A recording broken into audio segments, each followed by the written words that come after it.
أعوذ بالله من الشيطان الرجيم بسم الله الرحمن الرحيم أم تريدون أن تسألوا رسولكم كما سئل موسى من قبل ومن يتبدل الكفر بالإيمان فقد ضل سواء السبيل ود كثير من أهل الكتاب لو يردونكم من بعد إيمانكم كفارا حسدا من عند أنفسهم من بعد ما تبين لهم الحق فاعفوا واصفحوا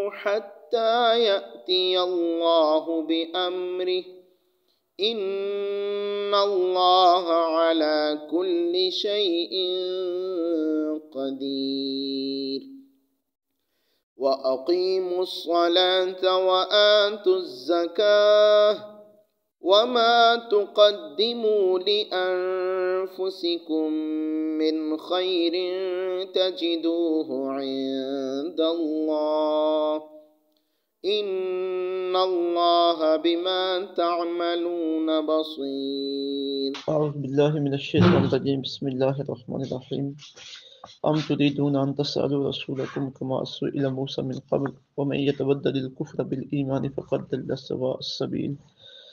آمنت بالله صدق الله العظيم. رب اشرح لي صدري ويسر لي أمري واحلل عقدة من لساني يفقهوا قولي.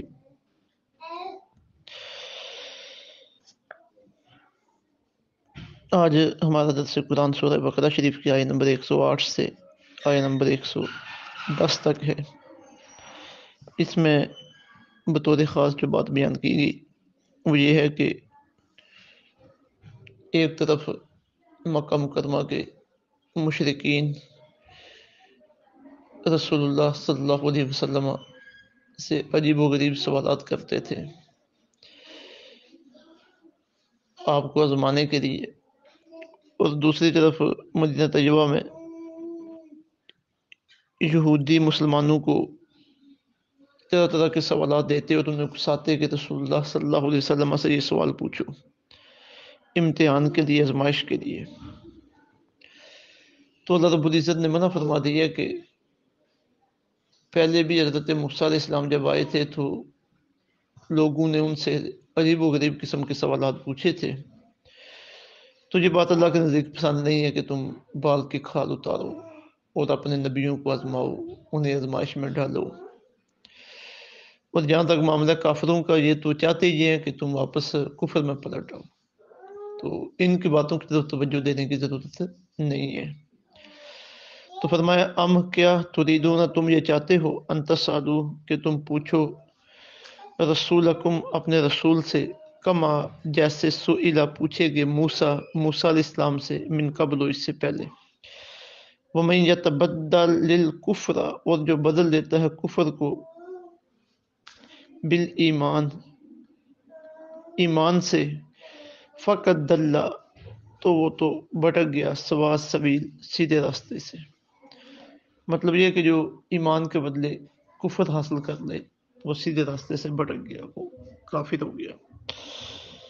ودہ دل سے چاہتے ہیں، کثیر بہت زیادہ، من اہل الکتاب اہل کتاب میں سے لوگ، یعنی اہل کتاب میں سے بہت سے لوگوں کی یہ دلی خواہش ہے، لو یردونکم کسی طرح تمہیں پلٹا دیں، من بعد ایمانکم ایمان لانے کے بعد، کفارا کفر کی طرف، یعنی تمہیں کافر بنا دیں۔ اہل ایمان میں سے بہت سے لوگ ہیں جو چاہتے ہیں کہ ایمان لانے کے بعد اب دوبارہ وہ تمہیں کافر بنا دیں۔ حسدن، یہ جو ان کی آرزو ہے نا تمہیں کافر بنانے کی، حسدن یہ حسد کی وجہ سے ہے، من عند انفسہم جو ان کے دلوں میں ہے، من بعد اس کے بعد کہ ما تبین لہم کہ خوب واضح ہو چکا ہے ان کے سامنے، الحق حق، انہیں یہ پتہ ہے کہ سچ تمہارے پاس ہی ہے، لیکن پھر بھی وہ چاہتے ہیں کہ ہم کافر ہیں تو تم بھی کافر ہو جاؤ۔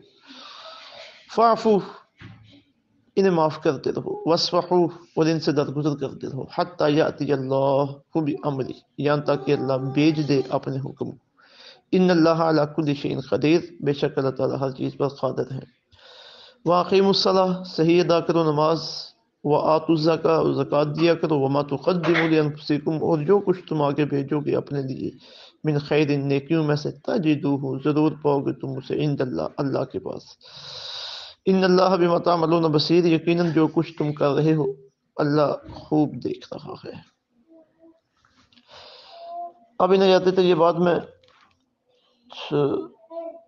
دو تین اہم بحثیں ہیں، اب باب محاورہ ترجمہ اور اس کی تفسیر کی طرف آتے ہیں تو یہ ساری چیزیں سامنے آ جاتی ہیں۔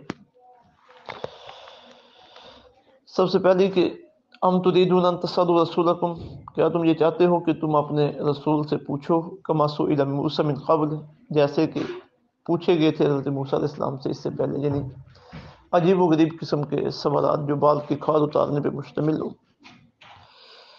ومن يتبدل الكفر بالایمان فقد ضل سواء السبیل، اور جو بدل لیتا ہے کفر کو ایمان سے، یعنی ایمان کے بدلے وہ کفر اختیار کر لیتا ہے تو وہ سیدھے راستے سے بھٹک گیا، کیونکہ ایمان کا راستہ، اسلام کا راستہ ہی سیدھا راستہ ہے۔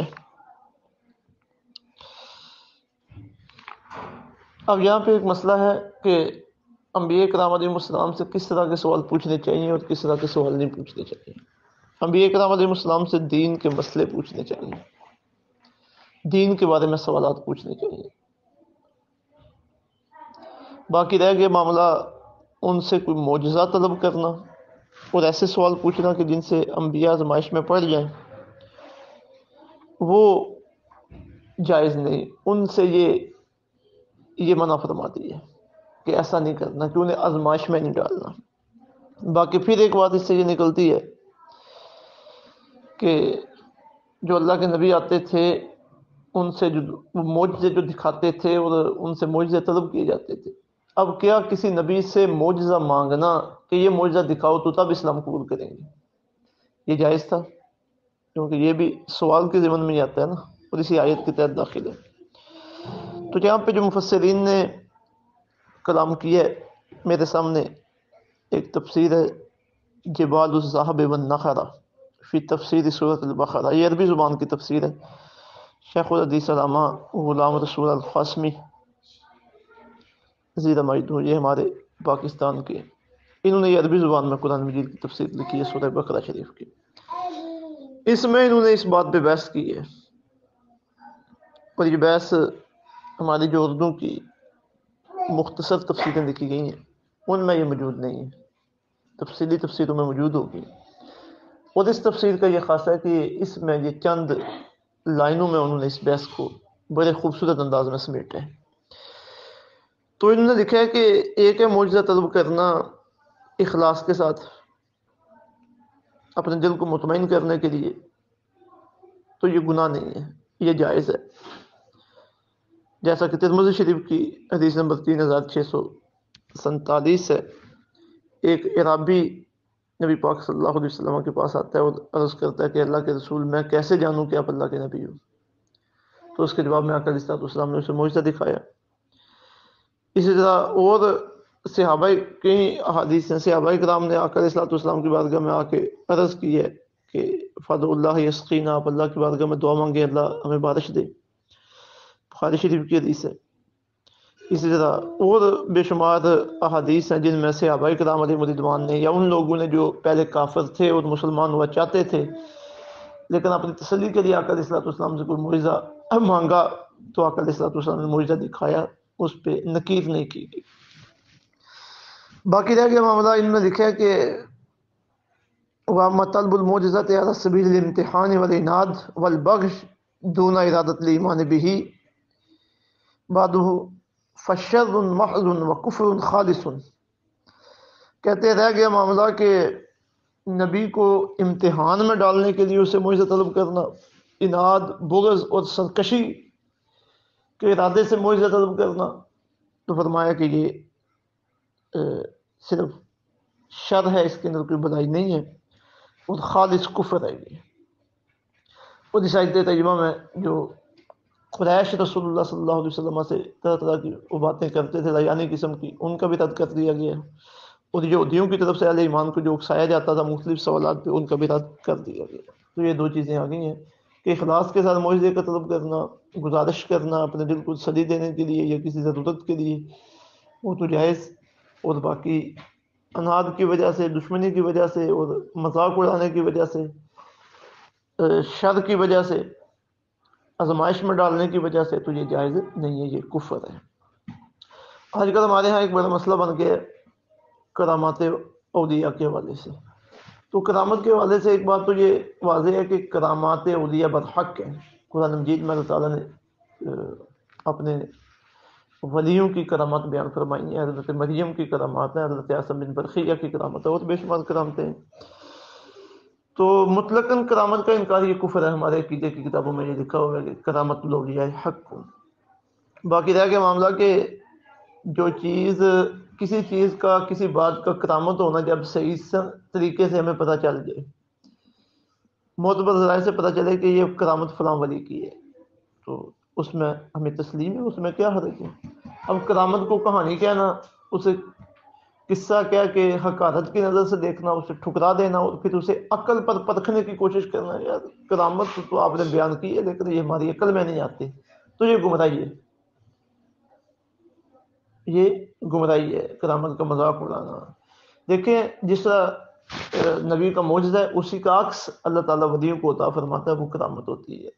تو معجزہ کیا ہوتا ہے؟ عقل کو عاجز کر دینے والی چیز، جو عقل میں نہ آئے، سمجھ میں نہ آئے، وہ معجزہ ہے جو نبی کے ہاتھ پہ وقوع پذیر ہو رہا ہے. اور وہی چیز اگر ولی کے، جس بندے کے بارے میں کنفرم ہے کہ اللہ کا نیک بندہ ہے، لوگوں کے اندر شہرت ہے، نسل در نسل چلتی آ رہی ہے، اور ہم یا کسی کو ہم نے اپنی آنکھوں سے نیک عمل کرتے دیکھیں، تو اب اس سے جب اس طرح کی کسی چیز کا ظہور ہو جو معجزے کی طرح کی ہو تو اسے کرامت کہہ دیتے ہیں. تو معجزہ اور کرامت اسے ہم اپنی عقل سے نہیں پرکھ سکتے، یہ ہماری عقلوں سے باہر ہے. تو پھر دوسری بات یہ مذاق کرتے ہیں بدبخت لوگ کہ دیکھو جی اچھا پاکستان کے اوپر مشکل وقت ہے تو اپنے ولیوں کو کہو نا اس مشکل وقت کو ٹال دیں، یہ کرے وہ کرے. اب یہ سوالات ہیں اناد کی وجہ سے، یہ سوالات ہیں بغض کی وجہ سے، حسد کی وجہ سے. جس طرح نبیوں سے اس طرح کے سوال کرنا جائز نہیں تھا، منع فرمایا، اس طرح اولیاء کرام سے حسد، بغض اور مذاق کے طور پر اس طرح کی باتوں کا طلب کرنا یہ بھی جائز نہیں ہے. تو یہ اللہ رب العزت کو ناراض کرنے والی چیز ہے، کیونکہ جو کرامت ہے وہ اللہ تعالیٰ اپنے بندے کو بطور اعزاز عطا کرتا ہے، بطور اکرام عطا کرتے ہیں. تو یہ اللہ تعالیٰ کے اس اعزاز اور اکرام کے ساتھ مذاق کر رہے ہیں کہ جو کرامت کے ساتھ مذاق کر رہے ہیں. تو اس طرح اور بھی بے شمار چیزیں ہمارے دین میں جن کا تعلق صرف سننے کے ساتھ ہے، یعنی ان کی حقیقت تک ہم نہیں پہنچ سکتے. مثلا قبر کے معاملات ہیں، حشر کے معاملات ہیں، اللہ رب العزت کی ذات کے بارے میں ہم نے سنے، ٹھیک ہے، قرآن نے ہمیں بتایا، رسول اللہ صلی اللہ علیہ وسلم نے آ کے بتایا. تو اب کیا ان کے متعلق بھی بڑا دعویٰ کر لے کہ ہمیں بس ابھی دکھاؤ کہ قبر کے اندر کیا ہو رہا ہے، کوئی کیمرہ فٹ کراؤ تاکہ بعد میں ہم دیکھ سکیں کہ جس مردے کو ہم نے قبر میں دفن کیا تھا اس کے ساتھ کیا کیا ہو رہا ہے. تو یہ ہمارے دین کا مزاج نہیں ہے. یہ مسئلہ بہت اہم ہے، اسے یاد رکھنے کی ضرورت ہے، اور دور حاضر میں اس کے متعلق بڑے فتنے اٹھائے جا رہے ہیں. تو آگے فرمایا ود کثیر من اہل الکتاب، بہت سے اہل کتاب ایسے ہیں جو دل سے یہ چاہتے ہیں لو یردونکم من بعد ایمانکم کفارا، کہ وہ ایمان لانے کے بعد تمہیں کافر بنا دے. حسد من عند انفسہم، یہ جو ان کی خواہش ہے نا تمہیں کافر بنانے کی، یہ حسد کی وجہ سے ہے جو ان کے دلوں کے اندر ہے. من بعد ما تبین لهم حق، اس کے بعد کہ ان کے سامنے یہ بات واضح ہو چکی ہے، حق واضح ہو چکے ہیں. جس طرح کسی کا ناک کٹاؤ، اپنا ناک کٹاؤ، جب وہ کسی مجلس میں جائے تو لوگ اسے ناک کٹا کہیں، تو اب ظاہر ہے اس کی تو یہی خواہش ہے کہ سارے ناک کٹے ہی ہو جائیں تاکہ میرے اوپر جو تنقید ہو رہی ہے یہ تو ختم ہونا. تو فرمایا یہی معاملہ ان یہودیوں کا ہے، اہل کتاب کا ہے. خود تو کافر ہیں، خود تو گمراہ ہیں، اب یہ چاہتے ہیں کہ سارے ہماری طرح کے ہی ہو جائیں تاکہ تنقید سے ہماری جان تو چھوٹے.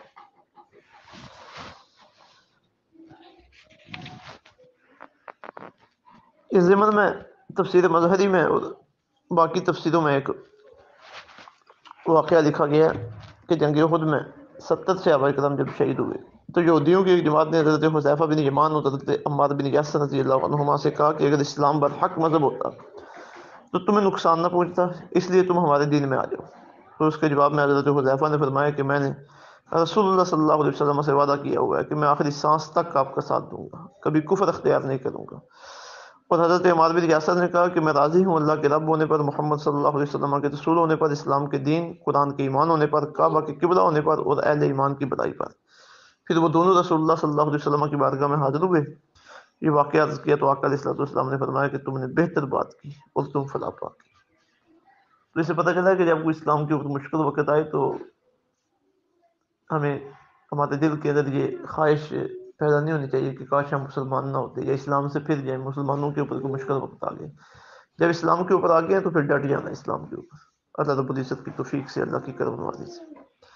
پھر آگے فرمایا فاعفو واصفحوا، اے رسول اللہ کے غلاموں، فاعفو انہیں معاف کرتے رہو، واصفحوا ان سے درگزر کرتے رہو، حتی یاتی اللہ بامرہ یہاں تک کہ اللہ تعالیٰ اپنا حکم بھیج دے۔ ان اللہ علی کل شیء قدیر، بے شک اللہ تعالیٰ ہر چیز پر قادر ہے۔ اب یہاں بھی ایک چیز ہے کہ یہودی اہل ایمان کو تنگ کرتے ہیں، پریشان کرتے ہیں، تو اللہ فرما رہا ہے انہیں معاف کرو۔ تو یہ جو آیت طیبہ یہ قتال کا حکم، جنگ کا حکم، جہاد کا حکم اترنے سے پہلے کی ہے کہ ابھی وقت کا انتظار کرو کہ جب کوئی وقت آئے تو ان کے بارے میں کوئی فیصلہ کن معاملہ کیا جائے۔